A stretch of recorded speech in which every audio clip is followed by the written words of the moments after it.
पुत्र में, घर में, धन में आसक्त होकर के हर्षित मत होइए, ये सब छूट जाएंगे। इस संसार में किसी को नहीं टिकना, सबको जाना है। इसलिए हे भाई, उद्दंडता नहीं, मनमानी आचरण नहीं, प्रभु का आश्रय लेकर धर्म आचरण करते हुए नाम जप करो, जीवन का परम मंगल हो जाएगा। उपासक अपने इंद्रिय मन को किसी भी उत्सव का निमित्त बनाकर, किसी आनंद में प्रफुल्लित होकर या किसी विक्षेप को प्राप्त होकर कभी किसी विषय को स्वीकार न करे।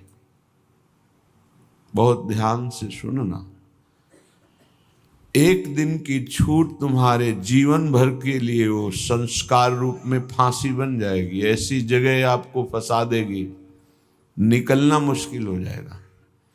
फंसना सहज है, निकलना मुश्किल है। हर भोग एक विशाल अथाह दलदल है, धंसते चले जाओगे, निकलना कठिन है। इस बात को दिमाग में चाहे लिख लो या डायरी पे लिख लो। हर भोग माया का ऐसा दलदल है कि जो इसमें एक बार चखने के लिए कूदा वो धंसता चला गया। गुरु कृपा, हरि कृपा निकाल ले तो निकाल ले, या निकला हुआ महापुरुष निकाल ले, अन्यथा वो उसमें डूब ही जाता है। ऐसा दलदल है।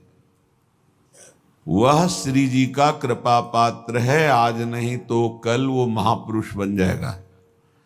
अर्थात जो महापुरुषों की गति वो उसे प्राप्त हो जाएगी। वो धामवासी है, प्रियाजू ने स्वीकार किया है। आपका क्या अधिकार है कि आप उस पर दोष दर्शन करें? तो कह रहे हैं जो वृंदावन धाम में वास करते हैं उनके दृष्ट दोषों को दिखाई दे रहा है। ऐसा नहीं कि नहीं दिखाई दे रहा, आप आरोप लगा रहे हैं, दिखाई दे रहा है। दृष्ट दोषों को सत्य मान करके वर्णन करते, उनकी निंदा करते हैं, तो आपका भाग्य दुर्भाग्य में बदल जाएगा। यदि आप ये विचार करके कि श्री जी के लाड़िले हैं, इनकी बाहरी बात है पर इनके ऊपर बहुत कृपा है, आज नहीं तो कल ये सब सुधर जाएंगे क्योंकि लाड़िली जी के कृपा पात्र हैं, बात बन गई। ऐसे मूर्ख लोग अपना संकट स्वयं चयन कर लेते हैं। जो दूसरों की, वृंदावनवासी की दोष दृष्टि से निंदा आदि करते हैं, बहुत निकृष्ट बात है, इसे कभी स्वीकार न करें। सच्ची कहते हैं, देखो अपने सब पावन भूमि में बैठे हैं, निंदा तो अपनी करनी चाहिए। अंदर से देखो, ईमानदारी से देखो, जो हमारे अंदर कूड़ा करकट है इसकी निंदा करनी चाहिए कि मैं बहुत नीच हूं, हम पर इतनी कृपा है लाडली जी की, इतना दुलार कर रहे हो, हम उनकी दुलार को ठुकराए चले जा रहे हैं। वो कह रहे हैं दाहिने चलो, हम बाएं बढ़ते चले जा रहे हैं, पर वो कृपा ही करती जा रही है। हम कभी एकांत में बैठकर नहीं रोए मैं कितना नीच अपराधी हूं कि अपने इतने करुणा में स्वामी का विरोध कर रहा हूं, उनके विरुद्ध चल रहा हूं, जबकि प्रतिकूलस्य विसर्जनम, बिल्कुल विसर्जन कर देना, आज के बाद कोई गलती नहीं होगी। पर हम गलती पे गलती करे जा रहे हैं। श्री जी इस बार माफ कर दो, आगे से फिर किया, श्री जी इस बार माफ कर दो, फिर वही वो माफ करती चली जा रही। हमसे गलती होती, जब हम ये देखेंगे तो हम दूसरे को देखने लायक ही नहीं। हम क्या दूसरे को देखें? हम अच्छे हों तो दूसरे को देखें, और जब सच्चाई में तुम अच्छे हो जाओगे तो दूसरे के दोष नहीं दिखाई देंगे, सब में अपने प्रभु दिखाई देंगे। इसलिए श्रीपाद कह रहे हो, मूर्ख लोग अपने संकट को बुलाते हैं, संकट का निर्माण करते हैं। ये बहुत भयावह बात है कि किसी वैष्णव या किसी वृंदावनवासी की निंदा बिल्कुल भूल कर मत करना। ये ब्रजवासी जन भगवान के लाड़िले हैं। देवराज इंद्र को भ्रम हो गया, घुटनों पे आ गए, तब भगवान ने क्षमा किया। जाओ, त्रिभुवनपति घुटनों पे बैठे थे इसी रज में। ये जो गोविंद कुंड है ना, घुटनों पर थे, नाथ क्षमा कर दो, जाओ। ऐसा अहंकार मत करो कि तुम्हारे द्वारा पूरी सृष्टि चल रही है। ये ब्रजवासी हमारे प्राण हैं, अगर इनको कोई संकट तो फिर हम उसको महासंकट में डाल देंगे। हमारे ब्रजवासियों को कोई ना छेड़े। भगवान कह रहे मेरे प्राण हैं ब्रजवासी जन। देवराज इंद्र से ज्यादा नाराज नहीं हुए। कारण जानते हो?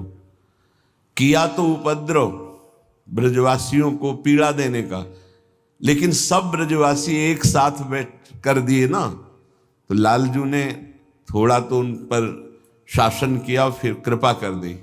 लेकिन ब्रह्मा जी के ऊपर कृपा नहीं की, क्योंकि अलग कर दिया।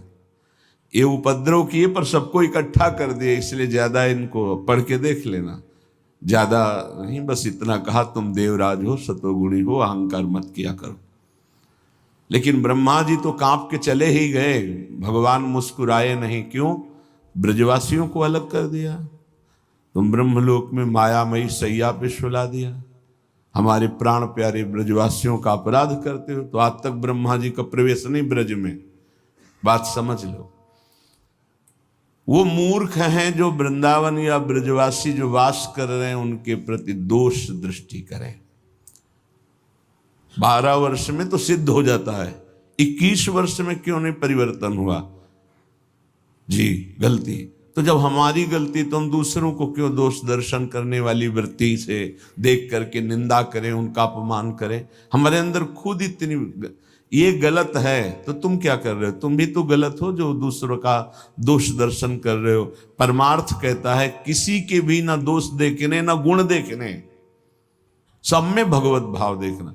संसारी पुरुष क्रिया देखता है, परमार्थ का पथिक कारण देखता है। कारण श्री हरिवंश बनम, क्रिया नहीं देखता है। क्रिया देखने वाला संसारी होता है। श्रीपाद कह रहे वो मूर्ख लोग संकट की स्वयं रचना कर देते हैं। अच्छा, ये कोई पाप नहीं है कि क्षय हो जाएगा तो आप मुक्त हो जाएंगे। ये अपराध है, वैष्णव अपराध। ये तभी क्षय होगा जिस वैष्णव से अपराध बना है उससे क्षमा याचना हो जाए, नहीं तो, या फिर आपको पता नहीं तो गुरुदेव क्षमा कर दे, जाओ कोई अपराध नहीं। तो अखंड मंडलाकारम व्याप्तम येन चराचरम, गुरुदेव सब में व्याप्त है, हर अपराध क्षमा कर सकते हैं वो। गुरुदेव अगर कह दे जाओ कोई अपराध नहीं, तो कोई अपराध नहीं। गुरु महिमा बहुत बड़ी है। मंत्र मूलम गुरु वाक्यम, मोक्ष मूलम गुरु कृपा। हर अपराध से मुक्ति के लिए गुरुदेव है। गुरुदेव मुझे पता नहीं क्या अपराध बन गया, लेकिन है कोई अपराध, क्षमा कर दो। उन्होंने कहा जाओ कोई अपराध नहीं, तो पूरी सृष्टि का अपराध क्षमा हो जाएगा। गुरुदेव में ऐसी सामर्थ्य, वो भगवान का साक्षात कृपा वपु हैं। कभी किसी को ऐसा महसूस हो तो अपने गुरुदेव भगवान से क्षमा मांग ले। अगर नहीं पता चलता कि किस वैष्णव का अपराध बना है तो गुरुदेव से क्षमा मांग ले। श्रीपाद कह रहे हैं ऐसे व्यक्ति हमारे चाहे प्राण संकट में पड़े हो, कभी समीप ना आवे, मैं इनका दर्शन न करूं और इनका संभाषण न सुनूं। जो संतों की, ब्रजवासियों की, वैष्णव की, भगवत भक्तों की निंदा करते हैं, ऐसे लोग हमारी दृष्टि में ना आवे, कभी हमारे कान में इनकी आवाज ना पड़े, और कभी प्राण संकट होने पर भी मैं इनकी सेवा स्वीकार ना करूं। क्योंकि ऐसे लोगों का विषय सेवन करना, दिया हुआ भोजन पाना, या उनके पास बैठना, या उनकी दर्शन करना, इस सारे साधन को हास्यास्पद बना देते हैं। उपहास योग, अर्थात कुछ नहीं रह जाता जो ऐसे लोगों का संग करता है। अपराध नहीं, निंदा नहीं होनी चाहिए, बहुत सावधान। पूज्य श्री चंद्रशेखर बाबा जी महाराज वो कहते थे कि ब्रजरज, ब्रजलता और ब्रजवासी, इन तीन से श्रद्धा बिगड़ गई तो बात तुम्हारी बनेगी नहीं। उनके श्रीमुख के शब्द थे कि तुम रेगिस्तान में वास कर लो तो तुम्हारा कल्याण हो सकता है, लेकिन ब्रजवासी, ब्रजरज, ब्रजलता, इनका अपमान अपराध करोगे तो वृंदावन में तुम्हारा कल्याण होने वाला नहीं है। वो डायरी में लिखा हुआ पूज्य चंद्रशेखर बाबा जी महाराज, वे भी 25 वर्ष पहले की बात, प्रारंभ में ही दर्शन के लिए। तो यहां श्रीपाद कह रहे हैं ऐसे मूर्ख लोग अपने संकट का स्वयं निर्माण कर लेते हैं। किसी भी विषय में क्यों ना हो, जो वृंदावन वासियों की निंदा करते उनका मैं दर्शन न करूं कभी, कभी संभाषण न करो, कभी दिया हुआ कोई पदार्थ या विषय सेवन न करो। उपासक को सावधान रहना चाहिए। अपना काम बनाने आयो कि तुम यहां सृष्टि सुधारने आयो। देखो तुम्हें पक्की बात बता दे, भगवान भी पूरी सृष्टि को नहीं सुधारे। जब अवतार लिया तो जो भगवान की शरण में हुए, सन्मुख हुए, उन्हीं का उद्धार हुआ। ध्यान रखना, चाहे काम से, चाहे द्वेष से, चाहे राग से, चाहे भक्ति से, कैसे भी अवतार के समय जो भगवान से जुड़े वो परम पद को प्राप्त हुए। भगवान के अवतार के समय हम लोग भी होंगे, कीड़ा मकोड़ा, दीमक, चींटी चीटा जो बने होंगे, तो हमारा उद्धार नहीं हुआ। जो सन्मुख हुए, नाम जप किया, उन्हीं का उद्धार हुआ। ये बात पक्की समझ लो। तो भगवान अवतार लेकर के जगत मंगल के लिए आए, पर जो भगवान की शरण में हुए, सन्मुख हुए, उन्हीं का कल्याण हुआ। तो आज भी भगवान हैं, उनका नाम है, उनका रूप है, उनकी लीला है, ये उनका धाम है। जो सन्मुख होंगे, ठीक से चलेंगे, वो भगवान को प्राप्त होंगे। वो गुरु नहीं है जो अपने शिष्य को भगवत प्राप्ति न करा दे, मृत्यु के पास से छुड़ाकर अमर पद न प्रदान कर दे। वो गुरु नहीं। गुरु न सस्यात्, वो कैसा गुरु जो अपने शिष्य को भगवत प्राप्ति न करा दे। वो कुटुंबी स्वजन नहीं है जो भगवान के भजन में ना लगा दे। अगर भगवान का भजन नहीं करने देता तो जाके प्रिय न राम वैदेही तजिए ताहि कोटि बैरी सम जद्यप परम स्नेही।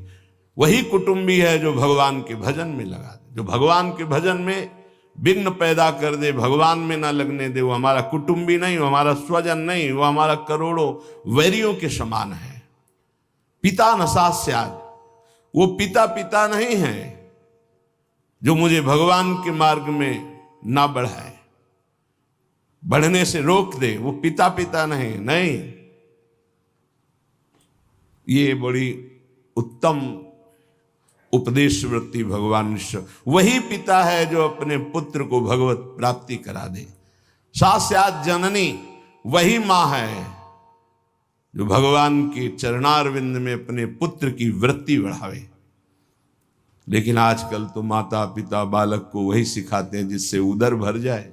3 बातें, पेट भर जाए, अच्छे कपड़े पहन लो, खूब भोग भोगने को मिले, यही शिक्षा है। इतने केवल लक्ष्य है। कह रहे सास्यात् जननी न सास्यात्, वो पिता नहीं, वो माता नहीं जो भगवान की प्राप्ति कराने का उपदेश न करे, नाम जपने का उपदेश न करे, वो नहीं है माता पिता। दैवम न तस्यान्न, यद्यपि दैव बड़ा माना जाता है, पर वो दैव किस काम का जो हमें भगवान का भजन ना करने दे, विमुख कर दे। और सही बतावे, दैव कुछ है ही नहीं, हमारे कर्म ही हमारे दैव हैं। मानव जीवन मिला है इस दैव वाली बात को व्यर्थ कर देने के लिए। भजन करो इतना डट के, हर प्रारब्ध क्षीण हो जाए, हर कर्म भस्म हो जाए। दैव आलसी पुकारा, खूब नाम जप करो। कह रहे वो पाणी ग्रहण करने वाला पति नहीं है जो श्री कृष्ण की प्राप्ति करने में बाधा पहुंचा दे। जो श्री कृष्ण की प्राप्ति कराने का सहयोग दे वही पति है। जो संसार से मेरे को मुक्त करेगा वही गुरु, वही पिता, वही माता, वही भाई, वही स्वजन, वही पति, वही संबंधी, अन्यथा नहीं। बहुत हृदय संभाल करके अब सुनिएगा। निष्किंचनस्य भगवद भजनोन्मुखस्य पारम परम जिगमिशोर भवसागरस्य संदर्शनम विषयिणामथ योषितांच हा हंत हंत विषभक्षणमतोप्य साधु। ए साधु विरक्त,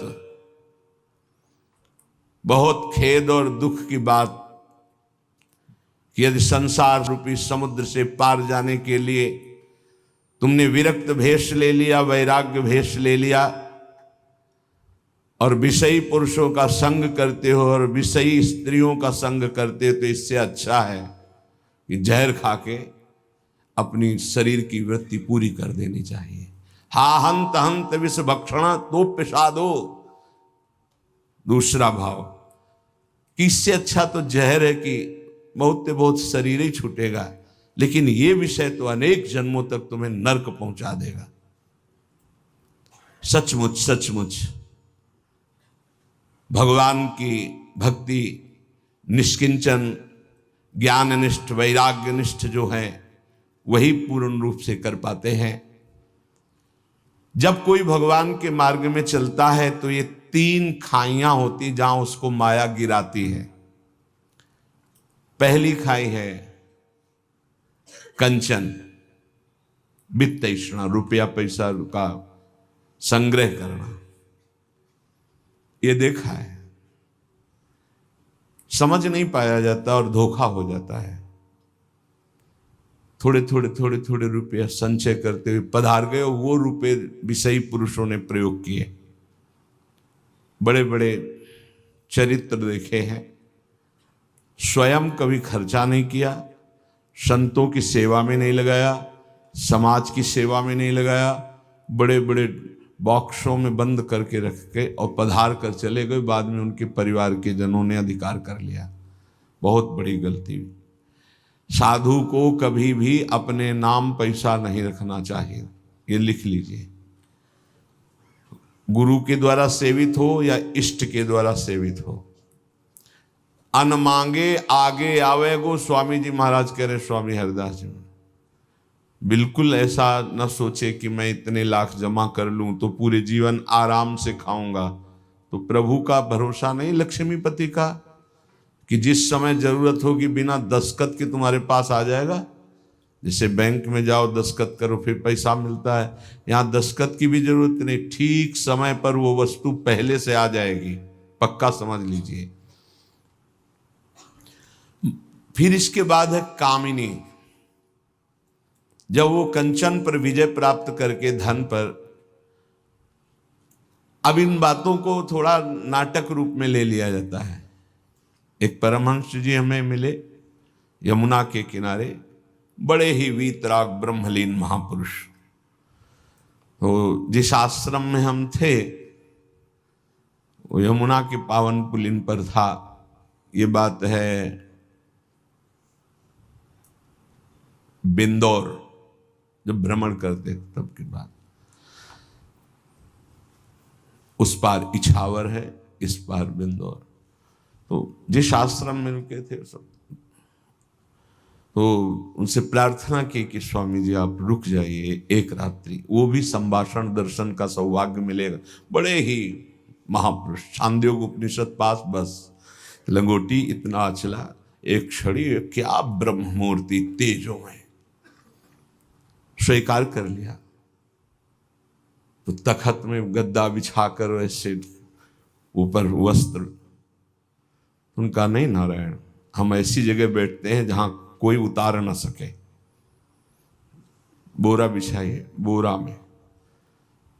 तुमको स्वामी जी आपके लिए नहीं, ये यहाँ की मर्यादा, संतों की मर्यादा पर ये गद्दा, ये इसके ऊपर पलंग पोष, ये संतों की मर्यादा नहीं होती। बेटा जमीन में बिछाओ। ऐसे एक एक चेष्टाएं उनकी थी कि थप्पड़ की तरह पड़ती थी।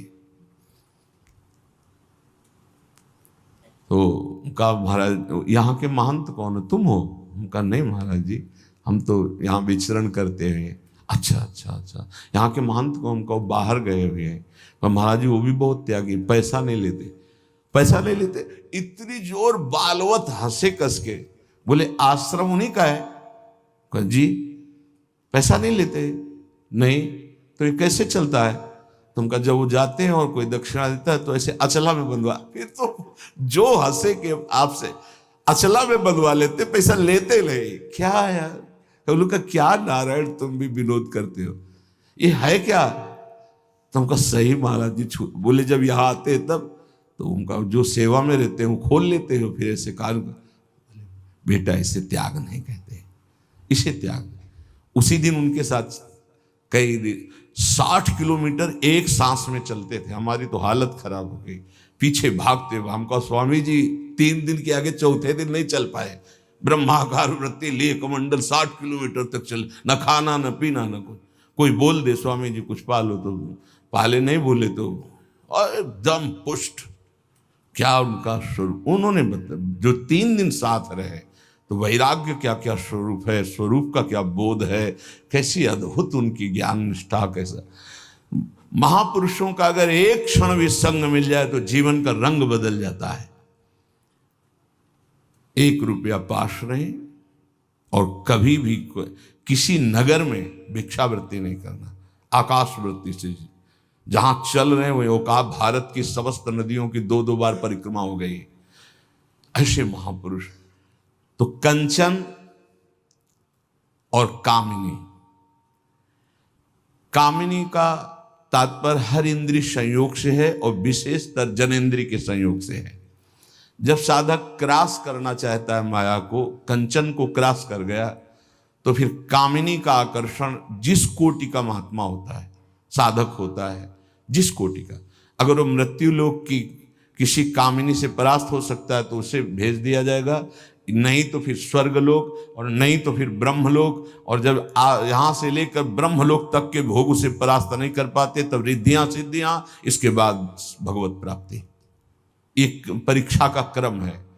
फिर तीसरा है कीर्ति, मतलब पहले में ही जैसे 1 लाख चले तो पहले में ही बहुत मार के गिरा दिए गए कंचन में, फिर कुछ बचे तो कामिनी में, फिर जो बचे तो कीर्ति में। जो कामिनी कंचन कीर्ति तीनों को पार कर गया, तभी वो कहा गया को एक पाव भगति जिमि मोरी, वृष्टि शारदी कहूं कहूं थोरी। जैसे शरद में कहीं कहीं वर्षा होती है, ऐसे कोई बिरला मेरा भक्ति को प्राप्त, वही बिरला जो इन 3 पर विजय प्राप्त कर लेता है। इनमें ऐसे सुखों का आकर्षण ब्रह्मा जी ने रखा है, कामिनी कंचन कीर्ति, कि ऐसा लगता है तो भगवान तो मिल ही जाएंगे। देख लेते हैं।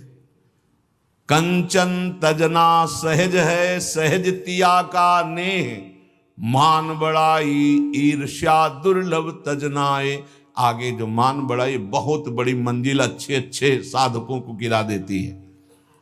चलन चलन सब कोई कहे, बिरला पहुंचे कोई। एक कंचन एक कामिनी दुर्लभ घाटी, 2 मार के गिरा दिया गया। एक कंचन एक कामिनी, ये लांबी तलवार आए थे हरिभजन को बीचे देने का। ये घाटियां वही नहीं पार कर पाता जो भगवत प्राप्त महापुरुषों का आश्रय नहीं लिए। यदि भगवत प्राप्त संतों का आश्रय लिए तो आराम से पार हो जाएगा। पता ही नहीं चलेगा कि घाटियां पार हो गए हम, पता ही नहीं चलेगा। त्याग और वैराग्य का यही स्वरूप है कि इन तीनों से बचे। कंचन, कामिनी, प्रणाम, नमस्कार, प्रतिष्ठा, कीर्ति, इनसे बचे।